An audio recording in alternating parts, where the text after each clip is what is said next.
Friends, national high speed rail corporation ലിമിറ്റഡിൻ്റെ പുതിയൊരു recruitment notification വന്നിട്ടുണ്ട്. പെർമനൻറ്റ് വേക്കൻസിയാണ്, അതുപോലെ തന്നെ കോൺട്രാക്ട് ബേസിലുള്ള കരാർ അടിസ്ഥാനത്തിലുള്ള വേക്കൻസി ഉണ്ട്. രണ്ട് രീതിയിലാണ് ഇതിലേക്ക് വിളിച്ചിരിക്കുന്നത്. അപ്പോൾ നിങ്ങൾക്ക് ഇതിലേക്ക് അപ്ലൈ ചെയ്യാൻ താല്പര്യപ്പെടുന്നുണ്ടെങ്കിൽ നിങ്ങൾ വീഡിയോ സ്കിപ്പ് ചെയ്യാതെ മുഴുവനായിട്ടും കാണുക. നമ്മുടെ ചാനൽ സബ്സ്ക്രൈബ് ചെയ്യാനും അതുപോലെ തന്നെ ബെല്ലേക്ക് എനേബിൾ ചെയ്യാനും മറക്കണ്ട. അപ്പോൾ നിങ്ങളുടെ സ്ക്രീനിൽ കാണാം India's first bullet train project എന്ന് പറഞ്ഞിട്ട് Mumbai Ahmedabad bullet train corridor എന്ന് പറഞ്ഞിട്ട്. അപ്പോൾ നമ്മുടെ മിനിസ്ട്രി ഓഫ് റെയിൽവേയും അതുപോലെ തന്നെ നമ്മുടെ രണ്ട് സ്റ്റേറ്റ് ഗവൺമെൻറ്റും അവിടെ ജോയിൻ ചെയ്തിട്ടുള്ള ഒരു സംരംഭമാണ് ഈ പറഞ്ഞിരിക്കുന്ന national high speed rail corporation limited എന്ന് പറയുന്നത്. അപ്പോൾ ഇതിൻ്റെ ഓൺലൈൻ അപേക്ഷ സ്റ്റാർട്ട് ചെയ്തിരിക്കുന്നത് നിങ്ങൾക്ക് മാർച്ച് 26 മുതൽ നിങ്ങൾക്ക് ഏപ്രിൽ 24 വരെ ഇതിലേക്ക് അപ്ലൈ ചെയ്യാവുന്നതാണ്. പിന്നെ ഇതിൻ്റെ കമ്പ്യൂട്ടർ ബേസ്ഡ് എക്സാമിനേഷൻ കാര്യങ്ങളൊക്കെ നിങ്ങൾക്ക് മെയിൽ വഴി അല്ലെങ്കിൽ SMS മുഖേന നിങ്ങൾ അറിയിക്കുമെന്നുള്ളതാണ്. ഇടയ്ക്കിടയ്ക്ക് നിങ്ങൾ മെയിലൊക്കെ ചെക്ക് ചെയ്യണം. അപ്പോൾ ഇതിലേക്ക് സെക്ഷൻ A എന്ന് പറഞ്ഞിട്ട് ഇവിടെ കാണാം, ഇത് കോൺട്രാക്ട് ബേസിൽ വിളിച്ചിരിക്കുന്ന വേക്കൻസിയാണ്. അതുപോലെ തന്നെ സെക്ഷൻ B എന്ന് പറഞ്ഞിട്ട് കാണാം, ഇത് റെഗുലർ വേക്കൻസിയാണ്. ഓക്കെ, അപ്പോൾ രണ്ട് കാറ്റഗറിയിലാണ് വിളിച്ചിരിക്കുന്നത്. അപ്പോൾ ഓരോന്നും നമുക്ക് നോക്കാം. സെക്ഷൻ A എന്ന് പറയുന്നത് കരാർ അടിസ്ഥാനത്തിലാണ് വിളിച്ചിരിക്കുന്നത്. അത് ഇനീഷ്യലി നിങ്ങൾക്കിവിടെ കാണാം 3 വർഷത്തേക്കാണ് നിയമിക്കുന്നത്. അത് വീണ്ടും 2 വർഷം വരെ എക്സ്റ്റെൻഡ് ചെയ്യാവുന്ന പോസ്റ്റാണെന്ന് പറയുന്നുണ്ട്. അതുമാത്രമല്ല ഇതിലേക്ക് ഏജ് കണക്കാക്കുന്നത് 31/3/2025 കണക്കാക്കിയിട്ട് നിങ്ങൾക്ക് മിനിമം 20 വയസ്സ് പൂർത്തിയാവുകയും അതുപോലെ 35 വയസ്സ് കഴിയാനും പാടില്ല. എന്നാൽ SC/ST OBC അതുപോലെയുള്ള ഉദ്യോഗാർത്ഥികൾക്കൊക്കെ എന്തുണ്ടായിരിക്കും, നിയമാനുസൃതമായുള്ള ഏജ് റിലാക്സേഷനും ഉണ്ട്. ഞാൻ എത്ര എന്നുള്ള പറയാം. ഇനി ഇവിടെ വിളിച്ചിരിക്കുന്ന പോസ്റ്റ് കോഡൊക്കെ കാണാൻ നിങ്ങൾക്ക് JTMC, അതായത് ജൂനിയർ ടെക്നിക്കൽ മാനേജർ സിവിലാണ്. ഇതിൻ്റെ പേ സ്കെയിലൊക്കെ ഇവിടെ കാണാൻ പറ്റും. 40,000 മുതൽ 1,40,000 CE1 ആണ് വരുന്നത്. ഇതിൽ SCക്ക് 3, STക്ക് 1, OBC NCL കാൻഡിഡേറ്റ്സ് ആണെങ്കിൽ 10 വേക്കൻസി, EWSന് 5, ജനറൽ കാൻഡിഡേറ്റ്സ് 16. ഇങ്ങനെ വേക്കൻസി 35 വേക്കൻസിയിലേക്കാണ് വിളിച്ചിരിക്കുന്നത്. ഇതിലേക്ക് നിങ്ങൾക്ക് BE or BTech സിവിൽ എഞ്ചിനീയറിംഗിൽ നിങ്ങൾക്ക് BE or BTech ഉള്ളവർക്ക് ഇതിലേക്ക് അപ്ലൈ ചെയ്യാം. പക്ഷേ 2 വർഷത്തെ എക്സ്പീരിയൻസ് ഉണ്ടായിരിക്കണം എന്നുള്ളതാണ്. ഇതിൻ്റെ ആ ഒരു പോസ്റ്റ് വരുന്നത് എക്സിക്യൂട്ടീവ് എന്ന് പറയുന്ന അല്ലെങ്കിൽ ടെക്നിക്കൽ എന്ന് പറയുന്ന കാറ്റഗറിയാണ്. അപ്പോൾ ഇതിൻ്റെ മെഡിക്കൽ സ്റ്റാൻഡേർഡ് ഞാൻ പറയാം. ഇനി അടുത്തത് ജൂനിയർ ടെക്നിക്കൽ മാനേജർ ഇലക്ട്രിക്കലാണ്. ഇതിലേക്ക് ടോട്ടൽ 17 വേക്കൻസിയാണ്. ഇതിലേക്ക് നിങ്ങൾക്ക് ഇലക്ട്രിക്കൽ എഞ്ചിനീയറിംഗിലുള്ള BE or BTech ഉണ്ടെങ്കിൽ അപ്ലൈ ചെയ്യാം. 2 വർഷത്തെ എക്സ്പീരിയൻസ് ഉണ്ടായിരിക്കണം. then അടുത്തത് ജൂനിയർ ടെക്നിക്കൽ മാനേജറാണ്. ഇതിൽ SNT. ഇതിലേക്ക് നമുക്ക് പേ സ്കെയിലൂടെ കാണാം. ടോട്ടൽ 3 വേക്കൻസിയാണ്. 3 വേക്കൻസിയിൽ 2 വേക്കൻസി ജനറൽ ഉണ്ട്. അതുകൊണ്ട് SC/ST OBCൻ്റെ ഒന്നും വേക്കൻസി ഇല്ലെങ്കിലും അവർക്ക് ജനറൽ വേക്കൻസിയിലേക്ക് തീർച്ചയായിട്ടും അപ്ലൈ ചെയ്യാം. ഇതിലേക്ക് നിങ്ങൾക്ക് ഇലക്ട്രിക്കലോ അല്ലെങ്കിൽ ഇലക്ട്രോണിക്സോ അല്ലെങ്കിൽ ഇലക്ട്രോണിക്സ് ആൻഡ് കമ്മ്യൂണിക്കേഷനിലോ ഈ പറഞ്ഞിരിക്കുന്ന ഏതെങ്കിലും എഞ്ചിനീയറിംഗ് ഡിസിപ്ലിനിൽ നിങ്ങൾ BE or BTech കഴിഞ്ഞവർക്ക് അപ്ലൈ ചെയ്യാം. 2 ഇയർ എക്സ്പീരിയൻസ് ഇതിലേക്കും വേണം. ഇതിനടുത്ത് ജൂനിയർ ടെക്നിക്കൽ മാനേജറാണ്. ഇതിലേക്ക് 4 വേക്കൻസിയാണ് RS.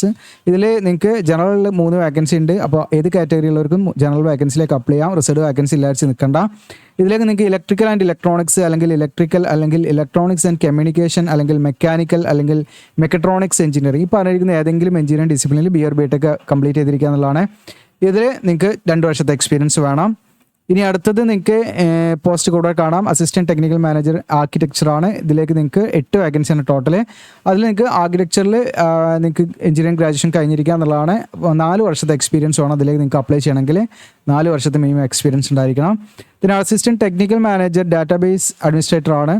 1 വേക്കൻസിയാണ്. ആ 1 വേക്കൻസി ജനറൽ വേക്കൻസി ആയതുകൊണ്ട് ഏത് കാറ്റഗറി ഉള്ളവർക്കും ഇതിലേക്ക് അപ്ലൈ ചെയ്യാവുന്നതാണ്. ഇതിലേക്ക് നിങ്ങൾക്ക് ഏതെങ്കിലും വിഷയത്തിൽ, അതായത് ഏതെങ്കിലും എഞ്ചിനീയറിംഗ് ഡിസിപ്ലിനിൽ BE or BTech ഉണ്ടായാൽ മതി. എനി ഡിസിപ്ലിനാണ് ഏതെങ്കിലും നിങ്ങൾക്ക് ജസ്റ്റ് നിങ്ങൾ BE or BTech ഗ്രാജുവേറ്റ് ആണോ നിങ്ങൾക്ക് ഇതിലേക്ക് അപ്ലൈ ചെയ്യാം. നിങ്ങൾക്ക് ഏത് ഡിസിപ്ലിൻ ആണെങ്കിലും കുഴപ്പമില്ല.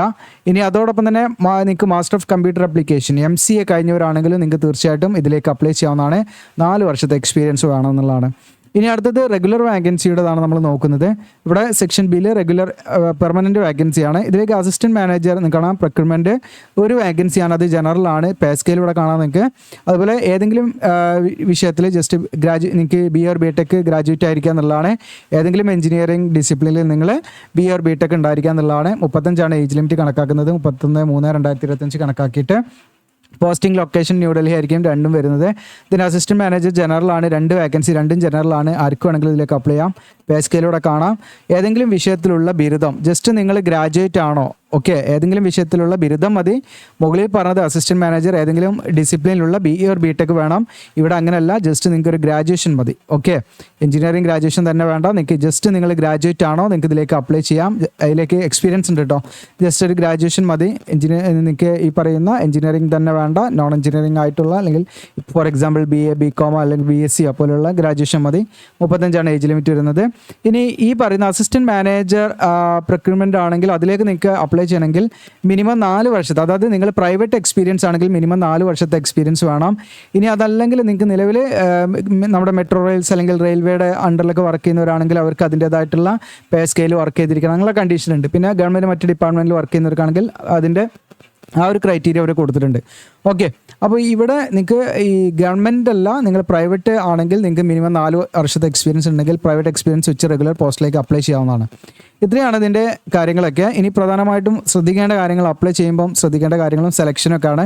സെലക്ഷനിൽ 3 സ്റ്റേജസ് ഇൻവോൾവഡ് ആണ്. ഒന്ന് നിങ്ങൾക്ക് കമ്പ്യൂട്ടർ ബേസ്ഡ് ടെസ്റ്റ് ആണ്, പിന്നെ അത് കഴിഞ്ഞ് പേഴ്സണൽ ഇൻ്റർവ്യൂ, അത് കഴിഞ്ഞിട്ട് മെഡിക്കലി നമ്മൾ ഫിറ്റ് ആണെന്നുള്ള കാര്യങ്ങളാണ്. അപ്പോൾ എക്സിക്യൂട്ടീവ് ടെക്നിക്കൽ എന്ന് പറയുന്ന പോസ്റ്റ്, അത് നിങ്ങൾക്ക് മുകളിൽ ഞാൻ പറഞ്ഞു, എക്സിക്യൂട്ടീവ് ടെക്നിക്കൽ എന്ന് പറയുന്ന പോസ്റ്റ് ഇതാ ഈ മുകളിൽ പറഞ്ഞ ഇതാ നിങ്ങൾക്കിവിടെ കാണാൻ പറ്റും.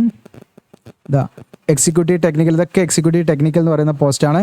ഓക്കെ, ഇതുവരെയുള്ള അവിടെ നിന്ന് ഇങ്ങോട്ട് ഈ റെഗുലറിൽ ഒരു വേക്കൻസി ഈ പറയുന്ന അസിസ്റ്റൻറ്റ് മാനേജർ പ്രൊക്യൂർമെൻ്റ് ആണെങ്കിൽ ഒരു ടെക്നിക്കൽ എക്സിക്യൂട്ടീവ് ടെക്നിക്കലാണ്, മറ്റേത് നോൺ ടെക്നിക്കലാണ് വരുന്നത്, ലാസ്റ്റ് വൺ.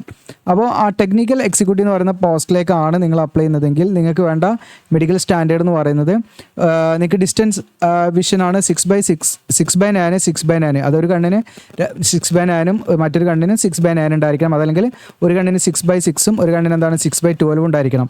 അത് നിങ്ങൾ with or without glass or contact lens ആണ്. അത് എങ്ങനെയാലും കുഴപ്പമില്ല, ഗ്ലാസ് ഉണ്ടെങ്കിലും കുഴപ്പമില്ല, ഗ്ലാസ് ഇല്ലാതെ എനിക്ക് വിഷൻ ഉണ്ടായിരിക്കുക എന്നുള്ളതാണ്. ഇനി അടുത്തത് ഫിസിക്കലി നമ്മൾ ഫിറ്റ് ആയിരിക്കണം കേട്ടോ. എക്സിക്യൂട്ടീവ് നോൺ ടെക്നിക്കൽ എന്ന് പറയുന്ന ലാസ്റ്റ് ആ ഒരു കാറ്റഗറി പോസ്റ്റ് മാത്രമേ ഉള്ളൂ. ജസ്റ്റ് ഒന്നും പാടാൻ കാണിക്കുക, ഈ പോസ്റ്റിലേക്ക് മാത്രമേ, ഈ പോസ്റ്റിലേക്ക് AMG എന്ന് പറയുന്ന പോസ്റ്റ് കൂടി കേട്ടോ. ഇവിടെ കാണാൻ നിങ്ങൾക്ക് AMG എന്ന് പറയുന്ന പോസ്റ്റ് കൂടി. ഇതിലേക്ക് അപ്ലൈ ചെയ്യാൻ താല്പര്യപ്പെടുന്നുണ്ടെങ്കിൽ അതിൻ്റെ മെഡിക്കൽ ഇതാണ് സ്റ്റാൻഡേർഡാണ് ഞാൻ പറയുന്നത്. 6/9ഉം അല്ലെങ്കിൽ 6/12, ഒരു കണ്ണ് 6/9, ഒരു കണ്ണ് 6/12. അത് വിത്ത് ഓർ വിത്തൗട്ട് ഗ്ലാസ്, നേരത്തെ പറഞ്ഞ പോലെ എന്തായാലും ഏത് രീതിയിലാണ് നിങ്ങൾക്ക് ഉണ്ടായാൽ മതി എന്നുള്ളതാണ്. ഇനി ഇതിൻ്റെ റിലാക്സേഷൻ പറഞ്ഞു, SC/STക്ക് 5 വർഷം ഏജ് റിലാക്സേഷൻ ഉണ്ട്, OBCക്ക് 3 വർഷം ഏജ് റിലാക്സേഷൻ ഉണ്ടായിരിക്കും. എങ്ങനെയാണ് അപ്ലൈ ചെയ്യുന്നത് വെച്ചാൽ ഓൺലൈനായിട്ടാണ്. നമ്മൾ ഫോട്ടോഗ്രാഫൊക്കെ അപ്ലോഡ് ചെയ്യണം. 3 ആഴ്ചയുടെ ഉള്ളിൽ എടുത്ത ഫോട്ടോഗ്രാഫ് ആയിരിക്കണം, കളർ പാസ്വേർഡ്സ് ഫോട്ടോഗ്രാഫ് ആയിരിക്കണം, 100 KBയുടെയും 200 KBയുടെ ആയിരിക്കും ഫയൽ സൈസ്. പിന്നെ നമ്മൾ ബ്ലാക്ക് ഇങ്ക് കൊണ്ട് വൈറ്റ് പേപ്പറിൽ നമ്മൾ സൈൻ ചെയ്ത് 80 KBയുടെയും 150 KBയുടെ ഇടയിൽ നമ്മൾ സ്കാൻ ചെയ്ത് അതിലേക്ക് അപ്ലോഡ് ചെയ്യണം. പിന്നെ മറ്റു സർട്ടിഫിക്കറ്റ്, നിങ്ങളുടെ കാറ്റഗറി സർട്ടിഫിക്കറ്റ് എല്ലാം സെൻട്രൽ ഗവൺമെൻറ് പർപ്പസിന് തയ്യാറാക്കിയ സർട്ടിഫിക്കറ്റ് വേണം. പിന്നെ നിങ്ങൾ അങ്ങനെയുള്ള കാറ്റഗറി നിങ്ങൾക്ക് റിലാക്സേഷൻ കിട്ടണമെങ്കിൽ മാത്രം അങ്ങനെ ചെയ്താൽ മതി.